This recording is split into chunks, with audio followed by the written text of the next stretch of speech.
Hello बच्चों, YouTube पर जितु सिन्हा मैथ क्लासेस में आपका फिर से दोबारा स्वागत है। तो चलिए, एवरेज का चैप्टर हमारा चल रहा था। इसके पहले जो वीडियो हमने लोड किया है ये दूसरा वीडियो है इसका। तो चलिए सवाल को देखते हैं और एग्ज़ाम के व्यू से भी देखते हैं कि जो वैसा क्वेश्चन जो एग्ज़ाम में प्राय पूछे जाते हैं वैसे क्वेश्चन को हम लाए हैं। तो चलिए शुरू करते हैं एवरेज का क्वेश्चन, ठीक है। तो इसके पहले जो वीडियो था उसमें 2-3 क्वेश्चन हो चुका था। ये दूसरा क्वेश्चन या दूसरा वीडियो का पहला क्वेश्चन है। तो चलिए शुरू होते हैं। देखिए, क्वेश्चन एकदम ध्यान से बनाइएगा। क्वेश्चन में दिया गया है 5 लगातार विषम संख्याओं का औसत 95 है, तो अवरोही क्रम में चौथी संख्या कौन सी होगी। अवरोही क्रम में चौथा संख्या मांग लिया गया है और ये हमारा 4 ऑप्शन आपके पास है। तो चलिए शुरू करते हैं ऐसे प्रश्न को। तो देखिए, आपको क्या करना है, एग्जाम के व्यू से जब बनाना हो तो 5 लगातार विषम संख्या का औसत 95 है। इसका मतलब देखिए, औसत का मतलब होता है बीच की संख्या, तो बीच की संख्या 95 है और 5 लगातार विषम है, यानी विषम का मतलब क्या हो गया कि ऑड नंबर है, 5 लगातार ऑड नंबर। तो जब बीच की संख्या 95 है तो इसके जो पहले होगा क्या होगा, 93 होगा, इसके पहले जो होगा 91 होगा, इसके जो बाद का होगा 97 होगा और 99 होगा, ठीक है। ये 5 संख्या हो गया और बीच की संख्या 95 है। तो क्वेश्चन को बोलता है अवरोही क्रम में चौथी संख्या कौन होगी। अवरोही क्रम का मतलब ये हो गया कि बड़ा से छोटा, तो बड़ा से छोटा यानी सबसे बड़ा संख्या 99 हो गया, उसके बाद 97 हो गया, उसके बाद 95 हो गया, उसके बाद 93 हो गया, उसके बाद 91 हो गया। तो जब इसको हम अवरोही क्रम में लगा दिए, ठीक है, यानी तब इसको क्या करना है, इसका जो यानी डिसेंडिंग ऑर्डर, घटते क्रम में पहले बड़ा तब छोटा फिर छोटा। तो चौथी संख्या देखिए 1 2 3 4 और हमारा आंसर जो है 93, ऑप्शन नंबर डी में, और हमारा आंसर 93 हो जाएगा। तो ऐसे प्रश्न को आप एग्जाम में ऐसे हल कर सकते हैं आसानी से। चलिए अब इसका डिटेल जानते हैं कि ऐसे प्रश्न का डिटेल किस प्रकार से हो सकता है।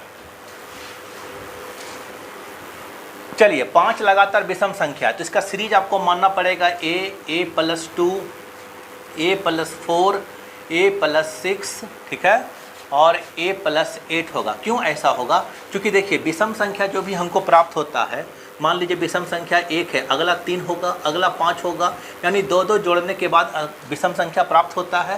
तो विषम संख्या का ये सीरीज हो गया और 5 लगातार विषम संख्या का औसत 95 है। तो सबको जोड़िए आप, x + 8, अब बटा क्या करेंगे, बटा 5 से भाग दे देंगे और इसका औसत 95 दे दिया गया है, ठीक है। अब देखो 1 2 3 4 5 यानी 5 ये हो जाएगा, इधर जुट के हो जाएगा 14 4 18 19 20 यानी 20 हो गया। अब बटा 5 हो गया = 95। आप इससे 5 कॉमन ले सकते हैं तो a + 4 / 5 कैंसिल, 95 हो गया। a + 4 बराबर 95, तो a का जो वैल्यू होगा 95 - 4 यानी 91, सबसे छोटी संख्या 91। फिर दूसरा जो हो जाएगा 93, 95, 97 और 99 हो जाएगा। और संख्या को जब अवरोही क्रम में लिखा जाएगा, ठीक है, तो अवरोही क्रम मतलब क्या होगा, मतलब बड़ा से छोटा। तो बड़ा से छोटा पहला नंबर ये होगा, दूसरा, तीसरा, चौथा ये होगा और हमारा आंसर 93 हो जाएगा। तो इस तरह से प्रश्न को हम दोनों तरीके से सॉल्व करेंगे। चलिए अब अगले प्रश्न पर आते हैं।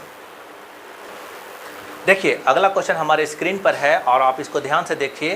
क्वेश्चन में क्या बोला गया है कि ABCD 5 ABCD 5 4 है। देखो तो क्वेश्चन देखो तो ABCD 4 क्रमागत है, तो यहाँ 4 होगा, सॉरी गलती हो गया, मिस्टेक में सवाल लिखने में मिस्टेक हो गया। चलिए, ABCD 4 क्रमागत संख्याओं का औसत 42 है, B तथा D का गुणनफल क्या होगा, यही हमारा क्वेश्चन है। और ये क्वेश्चन बैंक PO में पूछा गया है, ठीक है। तो चलिए देखिए क्वेश्चन कैसे बनेगा। सबसे पहला देखिए, इसको शॉर्ट में बनाना है। सबसे पहले इसको शॉर्ट में हम कैसे बनाएंगे, इसके बाद इसका डिटेल देखेंगे। जब एग्जाम में ये क्वेश्चन आ जाए कि 4 क्रमागत संख्याओं का औसत जो है कैसा है, 4 क्रमागत विषम संख्या सम संख्या, ये चीज़ थोड़ा सा देख लो तो, विषम संख्या है,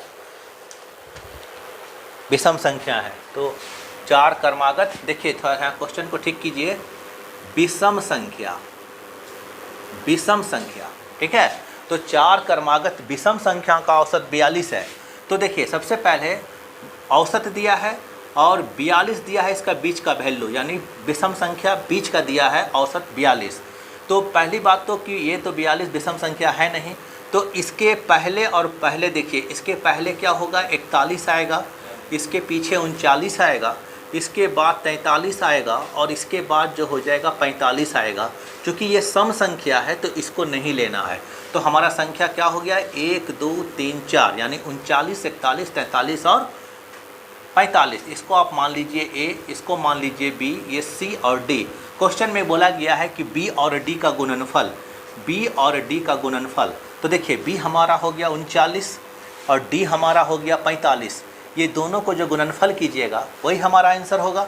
तो गुना कर दीजिए, 39 और 45 को गुना कीजिए, 9 पचे 45 के 5, ठीक है, हाथ रहा 4 और 15 4 19 हो जाएगा, ठीक है। इसको इससे कीजिएगा 36 के 6 होगा, 12 3 15 हो जाएगा और गुना कीजिएगा तो 5 15 के 5, ठीक है। और उसके बाद कितना हो जाएगा, ये कहीं गलती हो रहा है, देखो अरे मंटी गलती है, 9 5 45 के 5, ठीक है, 39 और 41 43 45, ठीक है, 45 के 5 हो गया, 15 4 19, ठीक तो है। आप हो जाएगा 36 के 6, हाथ रहा 3, 12 3 15, ठीक है, 15 के 5 हो गया, 6 1 7 हो गया, कहीं मिस्टेक हो रहा है, हाँ 17 क्वेश्चन आ रहा है, रुक जाओ। चलिए थोड़ा सा यहाँ मिस्टेक हो गया है क्वेश्चन में, मिस्टेक क्वेश्चन में नहीं हुआ, हमको गुना करने में मिस्टेक हो गया। हमको लेना था क्या बी और डी, हमने क्या ले लिया ए और डी, यहाँ गलत है। तो सबसे पहले आपको क्या करना है, हमको बी और डी बोला गया है, यानी बी गुना डी का मान मांगा गया है, तो आपको 41 गुना 45 करना पड़ेगा और यहाँ हम 39 लिख दिए थे। तो अब इसको गुना कीजिए, ठीक है, ये हो जाएगा 45, ठीक है, 20 के 0 हो गया, 16 17 18 हो गया और 5 4 8 1, यानी हमारा आंसर जो होगा 1845 होगा, जो कि ऑप्शन नंबर सी में मौजूद है, ठीक है। और इस तरह से इस क्वेश्चन का आंसर बन जाएगा। चलिए अब इसको डिटेल से देखते हैं। ये क्वेश्चन को जब डिटेल से बनाना हो तो कैसे बनाएंगे, इसको समझने का कोशिश कीजिए। ABCD जो है 4 क्रमागत विषम संख्या है। तो मान लेते हैं A का वैल्यू x है, B का वैल्यू कितना हो जाएगा, विषम संख्या है तो B का वैल्यू x + 2 हो जाएगा, C जो है लगातार है तो 4 हो जाएगा और D का जो वैल्यू हो जाएगा वह x + 6 हो जाएगा, ठीक है। तो आपको क्या करना है, इसका औसत 42 दिया है तो आप इस दोनों सबको जोड़ दीजिए,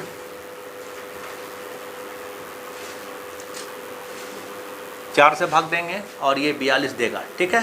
चलिए 1 2 3 4 4x हो गया प्लस 6 4 10 2 12 बटा 4 42, इससे 4 कॉमन ले सकते हैं तो 3 बटा 4 बराबर 42, 4 4 कैंसिल, तो x का मान कितना देगा, 42 में से 3 जाएगा तो 39 देगा, ठीक है। यानी सबसे छोटी संख्या हमारा हो गया 39, ठीक है। ये कितना हो गया 41, ये कितना हो गया 43 और ये कितना हो गया 45, ठीक है। चलिए x का वैल्यू यहाँ पुट किए तो हमको मांगा गया क्या, b गुना d, ठीक है। तो b का वैल्यू कितना, तो b का वैल्यू 41 और 45 हो गया, दोनों को गुना कीजिएगा तो 1845 के बराबर होगा। तो इस तरह से हम इसका डिटेल बना सकते हैं। चलिए अगले क्वेश्चन पे आते हैं। चलिए अगला क्वेश्चन हमारे स्क्रीन पर है, बहुत ही बेहतरीन क्वेश्चन है और ये क्वेश्चन जो है कहीं ना कहीं आ चुका है। तो क्वेश्चन में क्या बोला गया है कि 5 क्रमागत संख्याओं का औसत x है, अगली 2 संख्या मिला दिया जाए तो औसत में क्या परिवर्तन होगा, यही हमारा क्वेश्चन है। ये ऑप्शन है, एक नंबर 1 की वृद्धि, नंबर 2 में है 1.4 की वृद्धि और नंबर सी में है 2 की वृद्धि और नंबर डी में है नन, मतलब इनमें से कोई नहीं। तो चलिए ऐसे प्रश्न को सॉल्व करने का क्या तरीका है इसको देखते हैं। तो 5 क्रमागत संख्याओं का औसत x है, ध्यान से समझिएगा। तो 5 क्रमागत संख्या लेना है तो मान लेते हैं 5 क्रमागत संख्या, मान लीजिए एक a होगा, a + 1 होगा, मतलब लगातार है क्रमागत, और अगला जो है a + 2 होगा, a + 3 होगा, a + 4 होगा। ये 5 संख्या हमने ले लिया, 1 2 3 4 5, और इसका औसत x दिया हुआ है। तो जब इसका औसत निकालिएगा तो सबको जोड़ के 5 से भाग, किसके बराबर, x के बराबर, 1 2 3 4 5, तो हो गया 5a, इधर हो जाएगा 7 दोनों 1 10, ठीक है, 10 और इसको 5 से डिवाइड कीजिएगा तो x का वैल्यू देगा। ठीक है, चलिए अब इससे 5 कॉमन ले लेते हैं तो हमारा रिजल्ट हो जाएगा a + 2 बटा 5 इक्वल टू x। 5 5 कैंसिल हो गया, इसका मतलब क्या हो गया, x + 2 यानी x का जो वैल्यू आया वह a + 2 के बराबर आया। ठीक है, यहाँ तक किसी को प्रॉब्लम नहीं है। चलिए अब अगला क्वेश्चन का स्टेप क्या बोलता है, अगला दो संख्या मिला दिया जाए, यानी अगला दो संख्या मिला देंगे तो अगला दो संख्या मिलाएंगे तो क्या हो जाएगा, a + 5 हो जाएगा और a + 6 हो जाएगा। तो इसका नया औसत में क्या परिवर्तन होगा, तो अब इसका औसत निकालेंगे तो संख्या यहाँ 1 2 3 4 5 6 7 हो गया, तो 7a सबको जोड़िएगा तो देखिए 21 आएगा। ठीक है, अब बटा किससे भाग दीजिएगा, तो 7 संख्या तो 7 से भाग देंगे ना। चलो अब इससे कॉमन देखो, कॉमन क्या आ जाएगा, 7 कॉमन आ जाएगा और नीचे 7 7 कैंसिल, तो नया जो औसत आया a + 3 का आया। पहला जो औसत था a + 2 का था और नया जो औसत आया a + 3 का आया। तो क्या परिवर्तित हुआ, देखिए तो आप क्या कीजिएगा, नया वाला औसत जो आया रिजल्ट, उसमें जो है आप पुराने वाले को घटा दीजिए तो रिजल्ट क्या देगा, देखिए तो a + 3 - a - 2, एक कैंसिल हो गया, 3 में से 2 गया, रिजल्ट 1, यानी 1 का वृद्धि होया जा रहा है। तो 1 का जो वृद्धि होगा ऑप्शन नंबर ए हमारा आंसर होगा। ठीक है, बहुत इंपॉर्टेंट क्वेश्चन है, खास करके एसएससी वालों के लिए जो एसएससी का तैयारी करते हैं, वो क्वेश्चन बराबर इसमें पूछा गया है। तो चलिए अगले क्वेश्चन पर हम लोग आते हैं।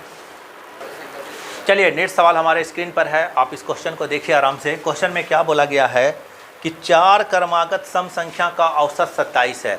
4 क्रमागत सम संख्याओं का औसत 27 है, सबसे बड़ी संख्या कौन सी होगी, यही हमारा क्वेश्चन है। तो चलिए जल्दी जल्दी इसका जवाब दीजिए, और आप अगर हमारे नए चैनल पर आए हैं तो जल्दी से हमारे चैनल से जुड़िए और हमारे चैनल को सब्सक्राइब कीजिए, दोस्तों में शेयर कीजिए, लाइक कीजिए, वीडियो अच्छा लगता है तो लाइक कीजिए। ठीक है, इससे क्या होगा, हमारा हौसला भी बढ़ेगा और आप जो है, आप लोगों के लिए हम नया नया वीडियो लेके आएंगे, एकदम बेसिक से एकदम विस्तार से, और ऐसा क्वेश्चन को बताएंगे ताकि आप लोग आराम से समझ सकिए। ठीक है, दोनों रूल बता देंगे, एक डिटेल भी हो जाएगा और जिसको शॉर्ट में एग्जाम में कैसे बनाया जाता है वो भी देखेंगे। तो चलिए देखते हैं 4 क्रमागत सम संख्या। देखिए सबसे पहला बात बोला गया है 4 क्रमागत सम संख्या। तो सम संख्या मतलब हो गया हमारा इवन नंबर, वैसी संख्या जो 2 से कट जाए, 2 से डिवाइड हो जाए, वैसी संख्या को हम लोग सम संख्या के नाम से जानते हैं, यानी ऑड नंबर के नाम से जानते हैं।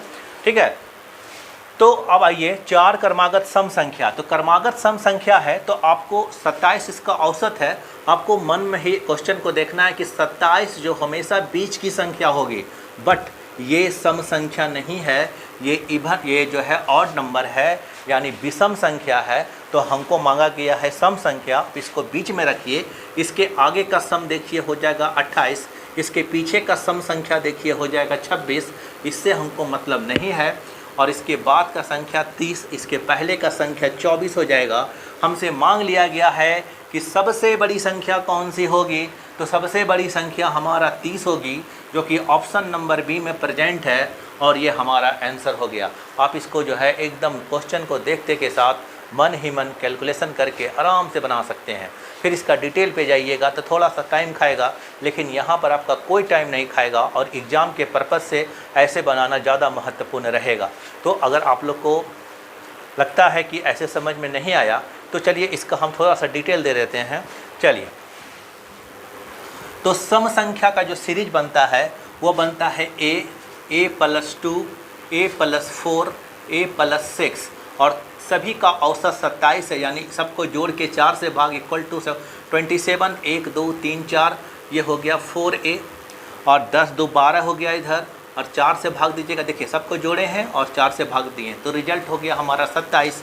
तो क्या हो जाएगा, इससे 4 कॉमन लेके आप इसको कोना कोने भी गुना कर सकते हैं, लेकिन छोटा कर दीजिए इसको, इससे आप 4 कॉमन ले लीजिएगा तो a + 3 हो जाएगा बराबर 27, 4 नीचे ये कट गया, तो a + 3 का वैल्यू 27, तो a का वैल्यू 24 हो जाएगा, 3 इधर घट के। चलिए, जब 24 हो गया तो पहली संख्या 24 हो गई, दूसरी संख्या 26 हो गई, तीसरी संख्या 28 हो गई, चौथी संख्या 30 हो गई, और हमारा मांग लिया गया है कि सबसे बड़ी संख्या सम संख्या ज्ञात कीजिए। तो हमारा ऑप्शन होगा 30, आंसर होगा 30, और ऑप्शन नंबर बी में है 30, और ये आंसर कंप्लीट। चलिए